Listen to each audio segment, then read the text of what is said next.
বিপদ আপদ আপনাকে সন্ত্রস্ত করে রাখতে পারে, কিন্তু এই বিপদ প্রত্যেকের জীবনে কোনো না কোনো কারণে থাকে। এটা আপনাকে দেখায় যে আপনার মধ্যে কি খামতি রয়েছে, কেন রয়েছে। এই বিপদ হলো সেই মাধ্যম যার দ্বারা আপনি নিজের দুর্বলতাকে নিজের শক্তিতে পরিবর্তন করতে পারেন। একটা ফুলের দিকে তাকান।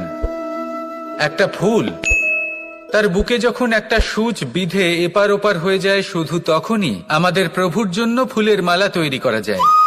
সেই জন্য কখনোই বিপদকে ভয় পাবেন না, তার থেকে দূরে পালাবেন না, একে স্বাগত জানান। বোঝার চেষ্টা করুন এই বিপদ কেন আছে। যদি বিপদকে বুঝতে পারেন তবেই জীবনকে বুঝতে পারবেন। যদি জীবনকে বুঝতে পারেন তবে এই বিপদকে সম্পদে পরিণত করতে পারবেন। আসুন আর আমার সাথে ভালোবেসে বলুন,